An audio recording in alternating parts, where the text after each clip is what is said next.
Hey guys, it's Brandon, aka B.Rich Beauty, aka your beauty best friend. Happy Monday, y'all. Mariah Carey allegedly quits Roc Nation. Comedian Gary Owen's wife puts him on Front Street. And did you guys watch the series finale of Pose? Well, we're talking about that and a lot more. You know what to do.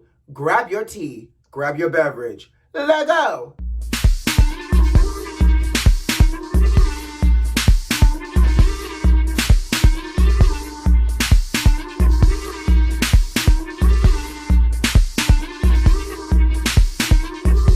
Hey beauty besties, happy Monday. How you doing out there, sugar? I hope you had a great weekend, whether you did something for yourself or was out in these streets getting some vitamin D. I hope nonetheless it was good for you.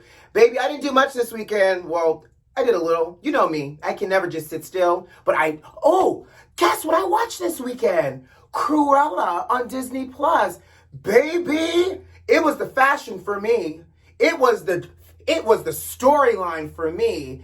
It was everything. When I tell you Emma Stone and Emma Thompson ate that movie up, it gave us such great perspective on the classic Disney villain Cruella de Vil. It's a good one, y'all. If y'all have not seen it, grab your popcorn, your Olivia Pope red wine glass, and your red wine and watch it. You won't be disappointed. Trust me. You know what? You'll thank me later. So let's jump into our first topic because we got a lot to talk about today. You know I wouldn't be your beauty bestie, honey, if I didn't bring you all your beauty tips too, plus the hottest and latest tea. Now, side note, did you guys watch my serum video on yesterday? Now, if you did not, I'm gonna actually make it the end cap for today's video, so you can just click on it at the end, but it's so good. We talk about what a serum is, why you need to use a serum, and how frequently, and I even teach you how to apply the serum as well. So it just made me think about that because, you know, I love me a little serum child. But I digress. Baby, I have learned that we over here trying to live our best life, trying to frolic back outside and try to wear our good old sunscreen to protect ourselves. And now we got to worry about a trace chemical that has been found in popular sunscreen that has been linked to blood cancers like leukemia. So there's an online pharmacy who used a laboratory to test popular sunscreens, and in the testing process, they discovered benzene, which is a known carcinogen, to be found in 78 out of 300 known sprays and lotions, about 27%. That's a high percentage of products that has a high level of benzene, which is this known carcinogen. Now, they're also saying that this carcinogen has been found in popular products like Banana Boat and even CVS-based like sunscreens. So it is at our fingertips, y'all. And you know what? I'm going to give y'all some real statistics. So let me grab my notes. Y'all ready for this? Let me just give y'all a little bit of a backstory on benzene. So trace levels of benzene can be found in cigarette smoke, gasoline, glues, adhesive, cleaning products, and paint strippers.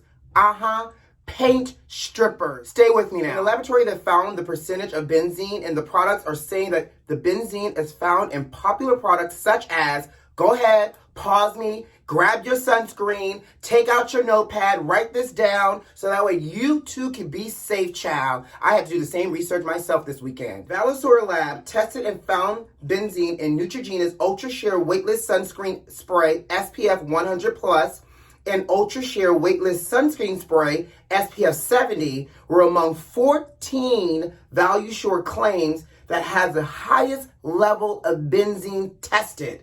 But products like Neutrogena's Ultra Sheer Dry Sunscreen Lotion SPF 30 and their oil-free facial moisturizer with SPF 15 were not found to have the carcinogen in it. So baby, I'm just trying to live my best hot boy summer out here in these streets since we wide back open, and now we got to look at our sunscreen to make sure benzene is not in it, because none of us need nobody's skin cancer. We're already ducking and dodging the Panasonic, the Panorama, and the pandemic, so we don't need anything else. So if you have any of those sunscreens that I did list with the high percentage of carcinogens in it, child, in your beauty best friend's opinion, throw it all away and look at the ingredients and get you some new ones, sugar. Okay? And another thing, if I do find that my sunscreen has benzene in it, do I get my money back? Can I just write me a letter down to the Neutrogena and get the money back? And what is the FDA going to do about it? Because you know the FDA regulates our sunscreen.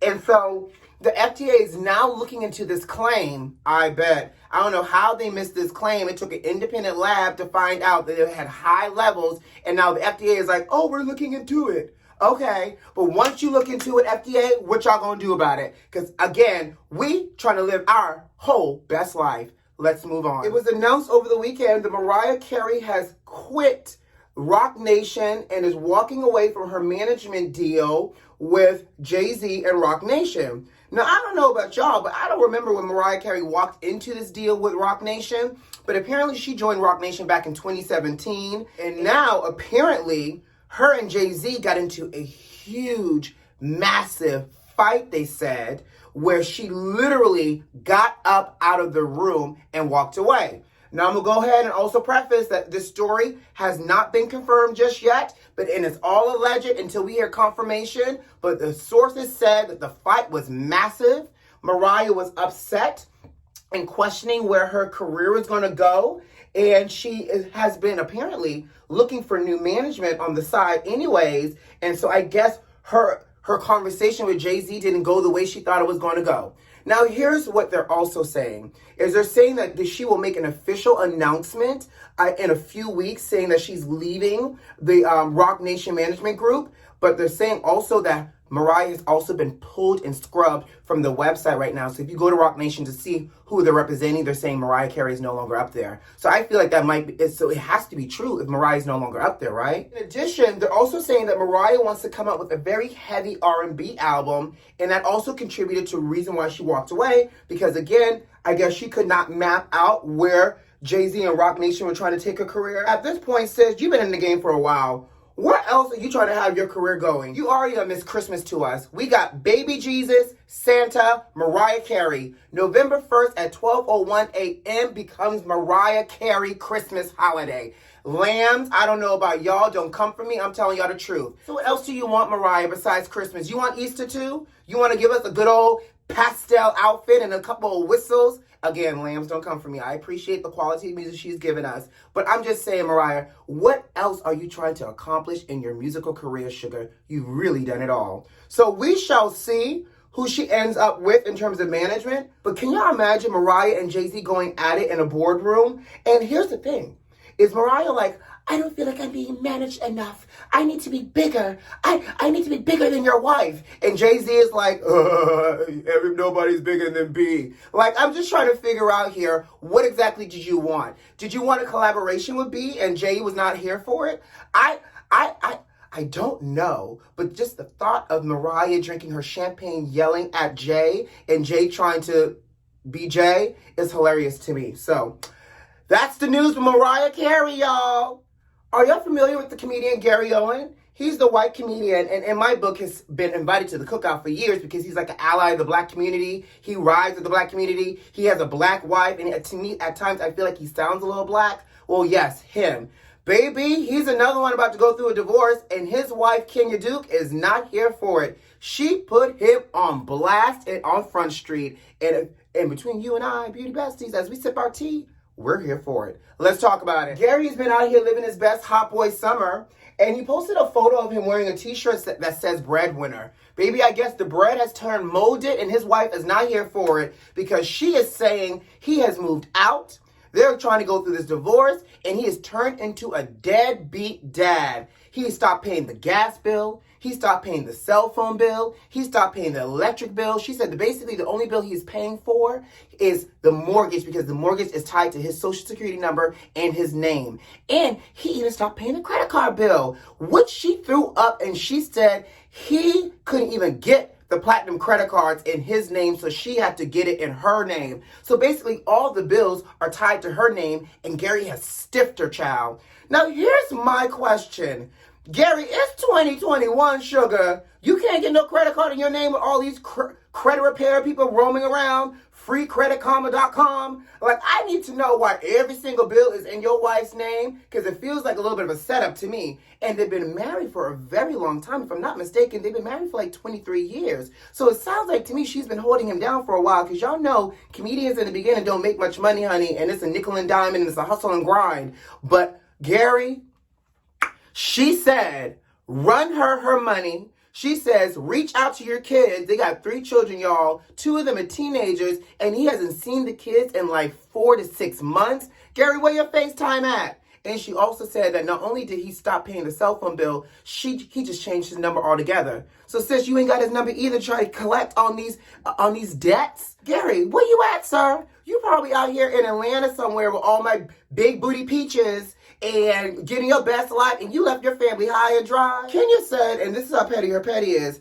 hashtag don't be late for the court date. Kenya said, I'm not here to play with you. You want to act up and act like it's a hot girl summer, a hot boy summer, a little twerkulator? Then I'm going to put you on Front Street, and I'm here for it. Gary better use that new cell phone number and call home and pay them bills. And as a side note, now that Gary has left his family abandoned, is he canceled from the cookout? Y'all tell me. Did y'all watch the series finale of Pose last night on FX? Well, if you didn't, I'm warning you now. Spoiler alert. Proceed with caution. If you want to watch the series finale and you have not watched it yet, stop the video here. Come back to the video later, because we're going to talk about it. And I'm going to tell you what happened last night in my opinion. So if you don't want to hear it, stop the video now. If you're going to proceed, let's talk about it. So last night's finale was really about Pray Tell and Blanca, and also wrapping up a lot of loose ends for some of the characters.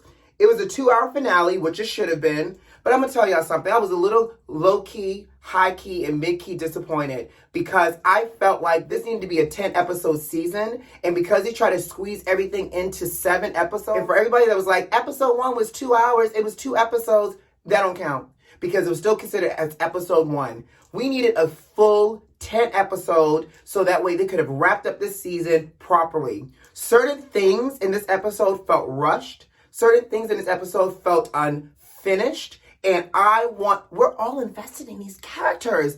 I wanted to walk away like feeling complete. And I did not necessarily feel complete or whole. I felt like, okay.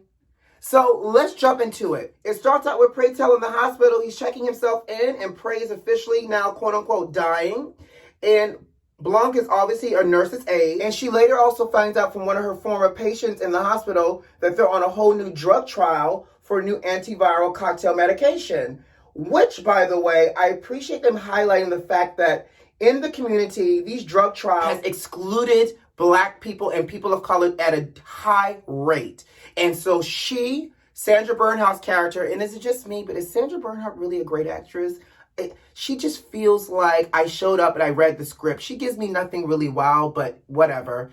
So it's Sandra Bernhardt character, Blanca, and Jeremy Pope, her boyfriend character, who y'all know I love Jeremy Pope. They go to, the head administrator of the hospital, wound up being able to get Pray and Blanca in, because obviously the optics of it all come through optics, which leads Pray to getting better, looking better.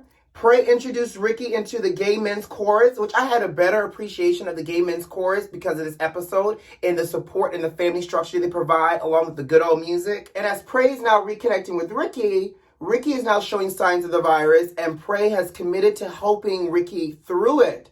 Now, the last dance. You know, it's interesting because Pray wanted his last dance. And I thought it was beautiful that they did this last dance to Diana Ross. But was it me that just got a little nervous when that water started pouring down on them and they started spinning and twirling? I just felt like there was about to be a geriatric spill, a fall for the cast, the crew, the actors. That made me nervous with all that water on the ground, child. But I appreciate the last dance that was symbolic for Pray as well. Because when he got home, and I knew something was going to happen. Let me grab my tea. Pray sat down in front of his mirror as he did his cold cream and washed his makeup off. And when he took his time to blow out the candle, when he told Blanca basically goodbye and told Jeremy Pope to take care of her, I was like, something's about to happen. And when he sashayed to his bed and the next morning, Ricky came over and Pray was just there lying lifeless, I was so like, this is it. I was not expecting Pray to die in his sleep. you know, and it almost kind of felt like it could have been set up. Well, I felt like they were also slightly insinuating. I was talking about this with a girlfriend. She was like, I felt like they were insinuating that Prey committed suicide. And I was like, I didn't get that. But now that I played the scene back, I can kind of see that. Fast forward, we find out at the dinner table, Prey started giving Ricky his drugs. So Prey knew he was starting to die. And so that made everything else make sense. And yes, that's some love. The fact that his former lover, still his friend, valued his life over his because he was the younger one. And he said, I'm going to sacrifice myself so you can live on and have your dreams. That is what touched me. Ricky, when I tell you, Dylon played the hell out of that role when he found Prey. That scene in the bed, that scene at the dinner table broke me all the way down. And then when Prey's mom comes to visit Blanca, and she gives Blanca Prey's ashes and the lockets. That scene was so powerful because she realized as a parent she could have done more, and she started to have her regrets, right? Now let's fast forward though. They jump 2 years after Prey dies, and Blanca gives out all the heart of lockets with Prey's ashes in it to the community and the tribe. Blanca is now a nurse, and Blanca's boyfriend, Jeremy Pope, the doctor, has moved in with Blanca. I don't know if it was just y'all, but did y'all catch that when he told Prey, I'm moving in? First of all, sir, you're moving out of your physician salary, rich parents' apartment to move in with Blanca? I don't know if y'all got the memo, but Blanca's apartment is a dump. She just had nice furniture because of Elektra. But I was a little confused. I was like, sir, are you making the right decision? Why are you moving into this dump? I mean, love is love, but she would have had to come up if she had moved into his apartment. But I digress. Lulu gets her a real job doing taxes. Angel is a whole stay-at-home mother. Elektra is making hands over fist money now, doing webcam sex operation. She is the webcam sex mafia boss. I'm here for it. And they also I love the fact that they're now aligning. Well, they've done it consistently throughout the show. They align what's happening in the culture during that time to also weaving it into the storyline, and Sex and the City was woven into that conversation. And the fact that they called it out, they had all these white women living their best life, drinking Cosmos in a city that's diverse, and not one diverse representation on the episodes of the show. And I'm gonna tell y'all something, and don't judge me. I've never seen one episode of the TV show Sex and the City. I only saw the movies. I don't care. They begin to wrap up the series with the final ball, I guess, and Elektra presents Blanca with an award. Ricky's now the father of the house. Blanca's the grandmother of the house, and everybody comes to wish Blanca well and to honor her in a tribute. They got the new kids there walking in the house. They're welcoming new kids as well,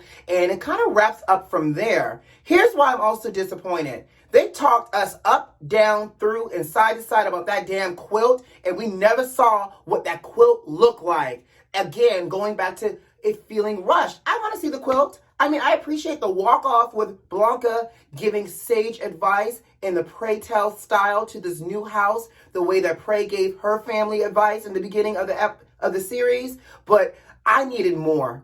And so with that being said, I appreciate this show for what it's done for the culture. I appreciate the show for what it's done for Black trans actresses. And I appreciate that these characters will live on for us. And that the show has given awareness to the culture that has never been seen before on television. And if you've never seen Pose, it's worth a watch because it really brings into perspective the underground ballroom scene and the struggles of the Black and people of color, gay and trans community. And for that, I say farewell to Pose. And on that note, guys, I got to go. You know what to do. Subscribe to the channel if you like this video if you like, and leave me a comment. Check the notifications and make sure they're turned on. Who loves you? I do. See you Wednesday. Bye.